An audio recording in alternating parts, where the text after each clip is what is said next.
Armadilha, né, Paulo? Foi. Foi uma armadilha. Essa é a nossa revolução. Eu tenho certeza que todos os punheteiros assistem este deve ter muitos podcast. punheteiros assistindo aqui. Com certeza. Então agora eu vou, né, explicar algumas coisas pra vocês que eu descobri. Né? Uma coisa que eu tava falando com a Amy é que depois que eu fiz a leitura de um livro chamado Your Brain on Porn, que é um estudo que fala sobre os efeitos do consumo da pornografia, tanto em homens quanto mulheres, depois que eu li esse livro, eu mudei. Né? Mas eu nunca falei para as pessoas que eu consumia pornografia. Né?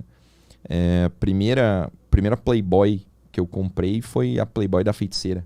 Nossa, né? E eu lembro assim perfeitamente aquela capa rosa, ela num cenário meio Oriente Médio, assim, tinha uma romã no meio lá, eu não lembro exatamente qual que era o papel da romã. Mas isso, né, eu consumi pornografia, né? Eu tinha Playboy, tinha revistinhas e tudo mais, mas a pornografia por vídeo, ela só chegou na minha casa depois que eu tivesse essa internet, com 18 anos de idade. Então, de certo modo, quando a gente analisa a intensidade do estímulo provocado pela foto, comparado com o estímulo provocado pela vida real, não tem comparação. A vida real é muito melhor. Sim. Né? É muito mais intenso do que você ler uma Playboy. Né? A Playboy em si, cara, eu duvido que o cara fique mais do que 3 vezes olhando uma Playboy. Porque o estímulo dele perde a graça muito rápido. E aí, no livro, primeiro ele fala sobre isso, sobre não é a pornografia em si, porque a pornografia sempre existiu, a nudez sempre existiu, as imagens eróticas sempre existiram. É só você abrir qualquer livro de história da arte que você vai ver um monte de mulher nua, né? Um monte de esculturas de mulheres nuas. E não é a nudez, não é isso. Mas o que a nossa geração tem de diferente, que é o que realmente está estragando o cérebro dos jovens, né, e dos adultos também, é a multiplicidade de estímulos, a velocidade em que o estímulo é alternado e a intensidade desse estímulo. Né? Quero mandar um super abraço aqui para o Miguel Soriani, um grande amigo meu. Ele esteve aí conosco no Projeto Policial, fez o curso de tiro domingo passado, a gente falou sobre isso. E ele fala, ele trabalha muito com o vício na pornografia, e ele fala que a intensidade do estímulo é tão grande que faz com que os homens percam o contato com a realidade sexual. Então, com o consumo da pornografia e a masturbação, tem um momento em que o cara não vê mais prazer e satisfação em ter uma mulher. Ou ter uma mulher ter um homem. Mas aí é o ponto do vício, né? Não, aí já é o ponto que estragou a cabeça. Já passou do... Já passou do ponto do vício. Entendi. O vício é quando você começa a consumir e aquilo começa a te estimular mais do que a vida real. Mas os efeitos são muito sérios. Né? Então o cara, ele não consegue mais alcançar o orgasmo com um homem e uma mulher. Aí tem que ter 2 mulheres e um homem. Né? Ele sobe o nível. Aí ele se acostuma com aquele nível de estímulo. Ele sobe o nível. 2 homens e 2 mulheres. Mais alguma outra coisa radical. Mais alguma outra coisa radical. E, o cara deu ali 6 meses, 1 ano, o cara tá consumindo pornografia absolutamente bizarra. Mas isso não acontece com todo mundo, né? Eu não sei. Não aconteceu com você. Não, eu sei que... Tá, tudo bem, tem essa parte importante que você falou. Você começou a ter contato com isso só a partir dos 18 anos. E eu concordo que antes dos 18 anos não é. Tanto é que eu, como eu falei pra você aqui nos bastidores, apesar de trabalhar com isso, eu não assistia filmes. Mas é porque a gente é da mesma geração. Mesmo eu batendo a minha siririca em casa, tipo, eu consigo ter na minha mente, eu consigo... limitar. Eu consigo ter fantasias na minha própria mente sem precisar estar olhando para algo. Eu acho que isso faz falta. Talvez esses jovens que fiquem consumindo isso, eles não consigam ter esse estímulo, tipo uma fantasia deles, que nasça deles e não... É o problema do consumo muito jovem, né? É o que a gente falou. Porra, hoje o primeiro contato com pornografia é com 4, 5 anos de idade. Nossa, isso eu acho Aí você bizarro. Desde essa tenra idade... O referencial de estímulo sexual passa a ser a pornografia, que é absolutamente diferente da realidade.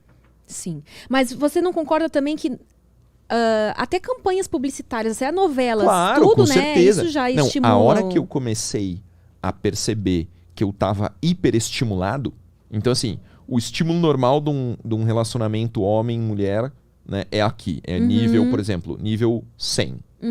Tá? Isso é o que é ter um relacionamento com uma mulher. O que a gente vive é muito acima disso. Então a gente tá o tempo todo no Instagram. Pode abrir o seu Instagram agora que vai ter coisas sexualizadas. Vai ter mulher com corpo escultural, homem com corpo mas escultural. Isso é o que mais tem. Mas não era assim. Cara, não. Se você pensar agora, né, como era a feiticeira. Pensa na feiticeira. Mas como era lá naquela Playboy. Corpo saradão. Se você abrir a Playboy dela agora, você vai achar ela normal. Eu juro por Deus. Normal o quê? Tipo uma mulher normal hoje em dia. Ah, hoje ela é uma mulher normal. Hoje? Não. Aquela na foto, época sim. É. Se você olhar hoje, Mas comparar ela hoje... eu tenho a imagem que ela tinha o abdômen definidinho. Mas a imagem que eu tinha na minha cabeça era de uma mulher super gostosona. Super voluptuosa. Então, mas se você olhar hoje e você olhar o que existe na internet, no dia a dia, no Instagram, nas academias, são mulheres muito mais voluptuosas. Não tinha preenchimento de lábio. Isso é verdade. Não tinha silicone na bunda.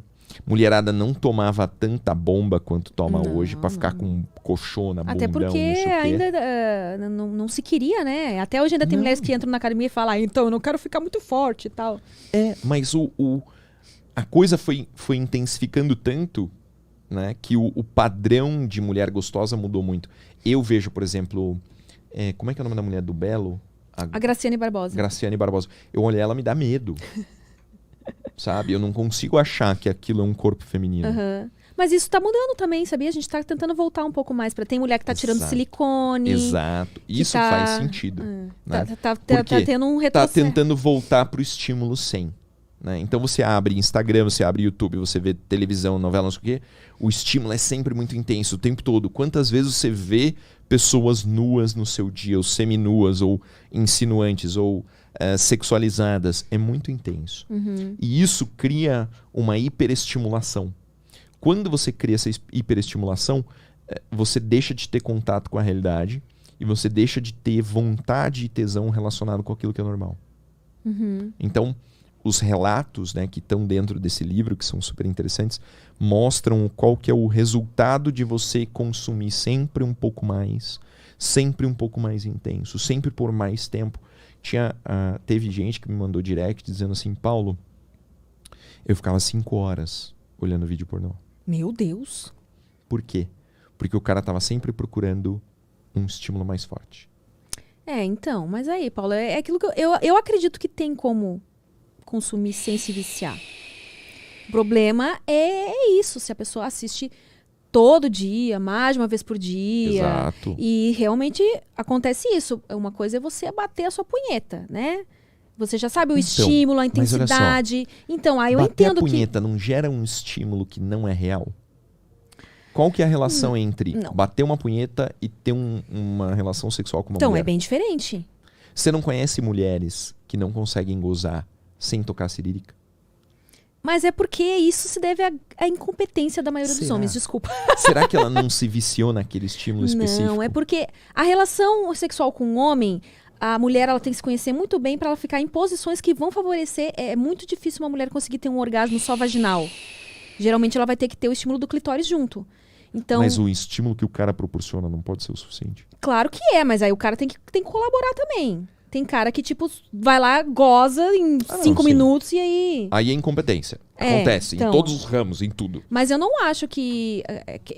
eu gosto de bater sirica, mas eu também não é todo dia, não é várias vezes por dia. Tem dias que é mais vezes do que outros.